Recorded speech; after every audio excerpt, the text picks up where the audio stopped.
Эфир нашего телеканала продолжит актуальное интервью. В студии Иван Лазаренко. Здравствуйте. В рамках Года Германии в России во многих городах страны проходят дни и фестивали немецкого кино. В Якутске организованы проект «Синемобиль» и кинолаборатория для подростков «Дистанция и близость». Проект нацелен на то, чтобы показать россиянам современную Германию. В нашей студии один из организаторов фестиваля Беньямин Церхау, режиссер и продюсер. Он родился в Мюнхене, а занимался созданием короткометражного игрового кино, написанием сценариев, съемкой музыкальных клипов и продюсированием кинопроектов. В 2019 году получил приз как лучший продюсер на фестивале Каллигари за проект «Байзер».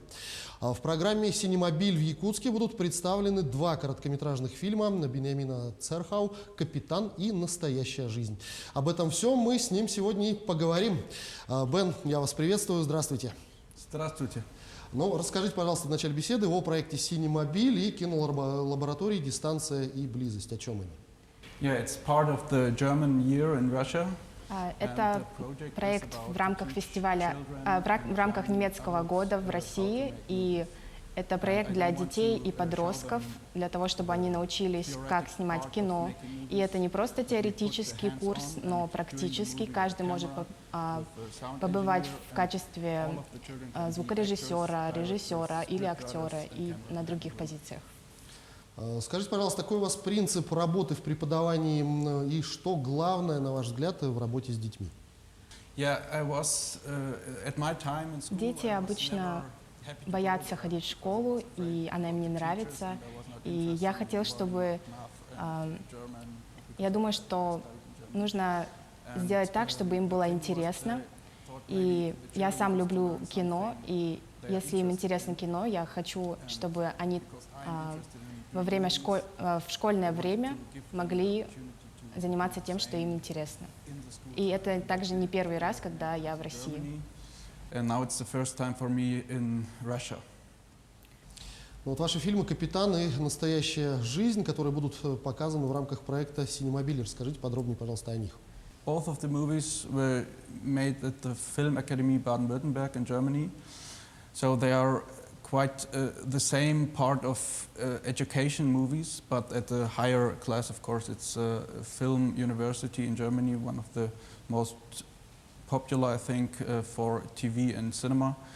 And these both movies were third-year movies. So the director, the scriptwriter, and the producer has to be from the third year of the, and of course the cameraman or woman, from the third year of the Film Academy Baden-Württemberg. Первый фильм — это... Оба фильма, они образовательные, но они сделаны в киноакадемии, третьим курсом. Первый фильм, он об отце, который считает, что должен играть роль сильного отца, хотя его сын не слишком об этом волнуется, но он считает, что ему нужно продемонстрировать свою силу как отца. И второй фильм, он немного другой, он о двух мальчиках. Один из них живет в австрийских Альпах. И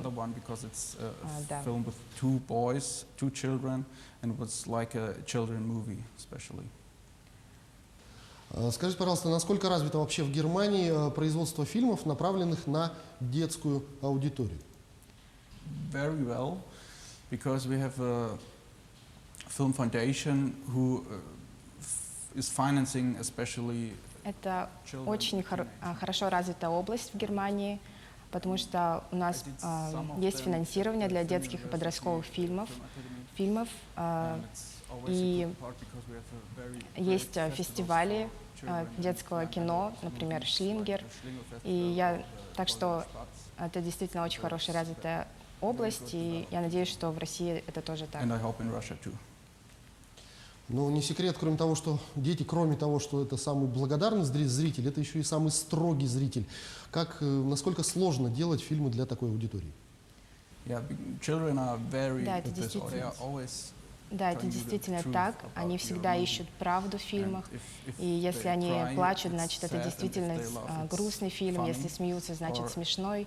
То есть по их реакции всегда сразу понятно, каков фильм. Ну, немного о личном. Расскажите, пожалуйста, о ваших первых впечатлениях о Якутии и совпало ли ожидание и реальность, как вы ее себе представляли? Yeah, absolutely.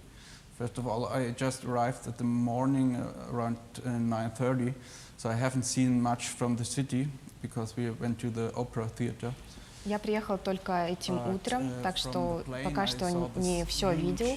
Мы были в театре оперы и балета, но я видел из самолета, какие здесь горы, реки, и это именно так, как я представлял себе это. И сейчас я хочу увидеть больше. Я слышал много о якутской еде, и я хочу все это попробовать. Ну и в завершении беседы ваши пожелания тем, кто хочет заниматься кино. Yeah, just do it and try it and don't be afraid of failing. Просто делайте это, пробуйте это, никогда не бойтесь трудностей, потому что они всегда будут. Просто продолжайте заниматься этим делом.